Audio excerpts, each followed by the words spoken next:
आप देख रहे हैं लाइव इंडिया हर पल। नमस्कार, आप देख रहे हैं लाइव इंडिया हर पल। मैं हूं आपके साथ रेखा मिश्रा। पश्चिम बंगाल में चुनाव समाप्त हो चुका है, लेकिन अभी भी एसआईआर ट्रिब्यूनल का काम जो है वो जारी है। और इस बीच जो बड़ी खबर सामने निकल करके आई है वो यही आई है कि अब एक और जज ने एसआईआर ट्रिब्यूनल को जो काम जो है वो बीच में ही छोड़ दिया है।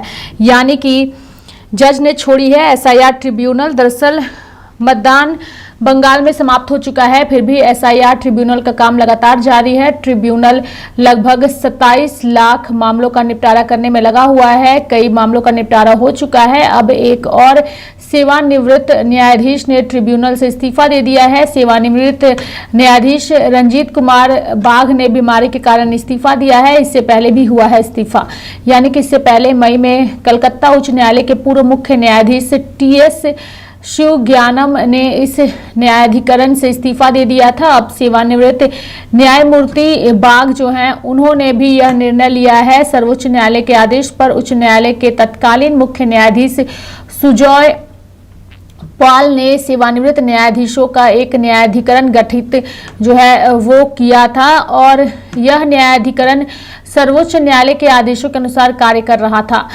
बता दें कि दस्तावेजों का हो रहा है सत्यापन। न्यायाधिकरण जिन लोगों के नाम मतदाता सूची से छूट गए हैं उनके दस्तावेजों का सत्यापन किया जा रहा है। कई आवेदकों को फोन करके वापस भेजा जा रहा है। निपटान प्रक्रिया इसी तरह चल रही है। बाघ समिति की रिपोर्ट ने राज्य में शिक्षक भर्ती में भ्रष्टाचार को उजागर किया था। सेवानिवृत्त न्यायमूर्ति रंजीत कुमार बाघ की अध्यक्षता वाली समिति ने कलकत्ता उच्च न्यायालय को शिक्षक भर्ती भ्रष्टाचार पर एक रिपोर्ट सौंपी थी, और इसके बाद भर्ती भ्रष्टाचार की जांच केंद्रीय जांच एजेंसी ने अपने हाथ में ली थी।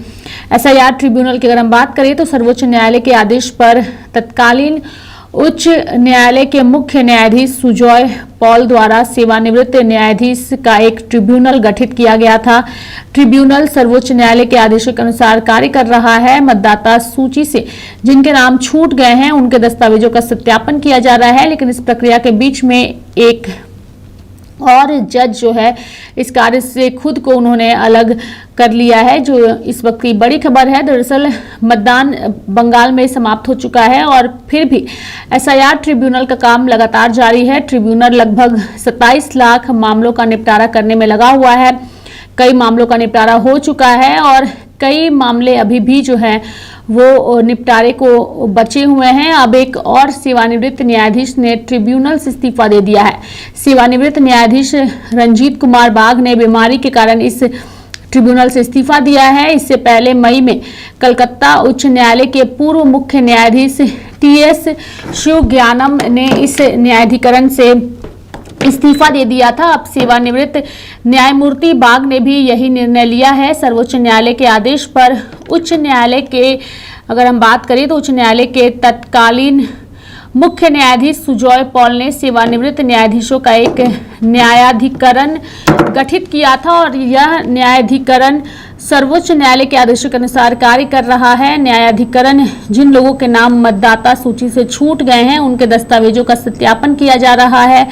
कई आवेदकों को फोन करके वापस भेजा जा रहा है। निपटान प्रक्रिया इसी तरह चल रही है। बाघ समिति की रिपोर्ट ने राज्य में शिक्षक भर्ती में भ्रष्टाचार को उजागर किया था। सेवानिवृत्त न्यायमूर्ति रंजीत कुमार बाघ की अध्यक्षता वाली समिति ने कलकत्ता उच्च न्यायालय को शिक्षक भर्ती भ्रष्टाचार पर एक रिपोर्ट सौंपी थी, जिसके बाद भर्ती भ्रष्टाचार की जांच केंद्रीय जांच एजेंसी ने अपने हाथ में ले ली थी। सर्वोच्च न्यायालय के आदेश पर तत्कालीन उच्च न्यायालय के मुख्य न्यायाधीश सुजॉय पॉल द्वारा सेवानिवृत्त न्यायाधीशों का एक ट्रिब्यूनल गठित किया गया था। ट्रिब्यूनल सर्वोच्च न्यायालय के आदेशों ट्रिब्यूनल सर्वोच्च न्यायालय के आदेशों के अनुसार कार्य कर रहा है। मतदाता सूची से जिनके नाम छूट गए हैं उनके दस्तावेजों का सत्यापन किया जा रहा है, लेकिन इस प्रक्रिया के बीच एक जज ने खुद को इस कार्य से अलग करते हुए इस्तीफा दे दिया है। और उनकी ओर से जो बातें कही गई है वो ये कही गई है कि चूंकि उनकी तबीयत ठीक नहीं थी इसलिए उन्होंने एसआईआर ट्रिब्यूनल से कार्य से खुद को अलग रखा है। हालांकि बंगाल में चुनाव समाप्त हो चुका है, लेकिन ट्रिब्यूनल का कार्य अभी भी जारी है। जो कार्य नहीं निपटाए गए थे समय से, उनको निपटारे का काम लगातार जारी है। लेकिन इस बीच जज के इस्तीफे के बाद से सवाल उठ रहे हैं, लेकिन उन्होंने स्पष्ट कहा है कि खराब तबीयत की वजह से ही उन्होंने इस्तीफा दिया है। मेरे साथ फिलहाल अभी के लिए इस खबर में इतना ही। आप देखते रहिए लाइव इंडिया हर पल। नमस्कार।